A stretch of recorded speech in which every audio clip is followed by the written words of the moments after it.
এই প্রবৃদ্ধি কিন্তু এখনো বাংলাদেশে অর্জন হয়নি, এটা অনেকে হয়তো ভুলে গেছে।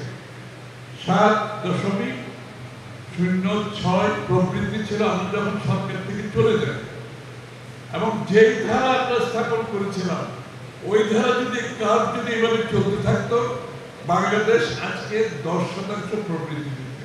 আমরা অর্থনীতির উপর অনেক বড় জোর দিচ্ছি, আমরা আমাদের কাজ শুরু করে দিয়েছি।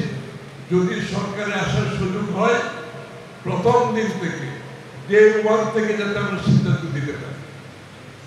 আমরা সময় নষ্ট করতে চাই না। বাংলাদেশের মানুষের প্রত্যাশা কিন্তু অনেক বেশি। বুঝতে হবে আগের মতো রাজনীতি হবে না, রাজনীতি পরিবর্তন হয়ে গেছে। বাংলাদেশের মানুষের মন মানসিকতা পরিবর্তন হয়েছে, প্রত্যাশা পরিবর্তন হয়েছে, আকাঙ্ক্ষার পরিবর্তন হয়েছে। এটার সাথে যদি আমরা রাজনীতি যারা করি, আমরা যদি চলতে না পারি, আমি পরিষ্কারভাবে আপনাদেরকে বলতে চাই, তাদের কোনো রাজনীতি বাংলাদেশে থাকবে না। ওই রাজনীতিবিদেরও থাকবে না, ওই দলেরও থাকবে না। এটা আমরা অনুধাবন করে, আমরা এটাকে ধারণ করে এখন থেকে কাজ শুরু করেছি, যাতে করে আমরা সময় নষ্ট না হয়। আমরা প্রথম 180 দিনের প্রোগ্রাম দেবো, 100 দিনের প্রোগ্রাম দেবো। আপনারা জানেন আমরা 18 মাসে 1 কোটি লোকের চাকরি ওয়াদা করেছি। 18 মাসে 1 কোটি লোকের চাকরি, এটা কিন্তু অনেক বড় টার্গেট। কিন্তু আমরা টার্গেটটা দিয়ে বসে না, এই টার্গেট পূরণ করার জন্য কোথায় কোথায় আমরা চাকরি হবে সেটা আমরা সিদ্ধান্ত নিয়েছি। আমরা কাজ করেছি কোন কোন সেক্টরে কত লোকের চাকরি হবে, আত্মকর্মসংস্থান হবে, বিদেশে যাবে। 10 কোটি লোককে যদি আমরা 1 কোটি লোককে যদি আমরা প্রথম 18 মাসে তাদের কর্মসংস্থান, আত্মকর্মসংস্থান সৃষ্টি করতে পারি, বাংলাদেশের অর্থনীতি 18 মাসে ভালো অবস্থানে চলে যাবে। এই ক্রাইসিস থেকে আমরা বেরিয়ে যেতে পারব।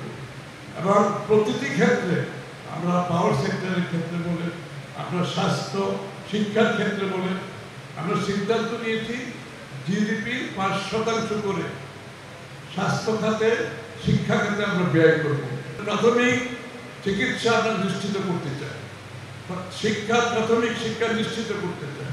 শিক্ষার কারিকুলাম বদলাতে হবে, বর্তমান কারিকুলাম দিয়ে নতুন বিশ্বে আমরা এগিয়ে যেতে পারব। Matric pass, IA pass, BA pass যারা আছে তাদেরকে আমরা চাই আইটি সেক্টরে সমন্বিত করতে। আইটি সেক্টরে বড় কর্মসংস্থান হবে, বৈদেশিক মুদ্রা আয় হবে, এবং অর্থনীতিতে বিশাল একটা অবদান থাকবে আইটি সেক্টরে। বিএনপি হচ্ছে ব্যবসায়ী সমর্থক একটি দল। যখন ব্যবসায়ীকে আপনি সমর্থন করবেন, তখন সে কর্মসংস্থান সৃষ্টি করবে।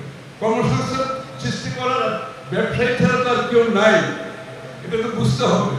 সুতরাং ব্যবসায়ীদের স্বার্থ সংরক্ষণ, তাদের জন্য নীতিমালা, তাদের জন্য ব্যবসায়িক পরিবেশ, তাদের জন্য অবকাঠামো, তাদের সার্বিক যে চাহিদা আছে সেটা যদি আমরা পূরণ করতে পারি, বহুলাংশে আমাদের আগামী দিনের যে টার্গেট, বিএনপিকে অর্থনৈতিকভাবে একটা সমৃদ্ধ দেশ হিসেবে গড়ার জন্য আপনাদের সহযোগিতা।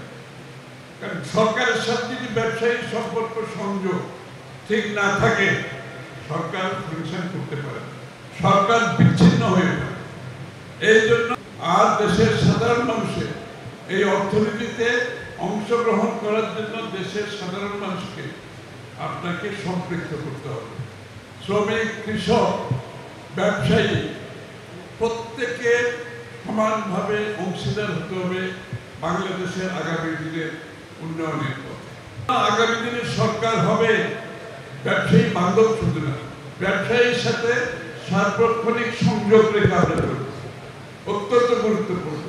ব্যবসায়ীর সাথে সংযোগ না থাকলে সরকার ক্রমান্বয়ে বিচ্ছিন্ন হয়ে পড়ে, এটা আমরা দেখেছি বহুবার। জনগণের সাথে সম্পৃক্ত না থাকলে সরকার জনবিচ্ছিন্ন হয়, যেটা আমরা গত 16 বছরে দেখেছি। সুতরাং এইগুলোকে মাথায় রেখে আমরা আগামী দিনে বাংলাদেশ করতে চাই।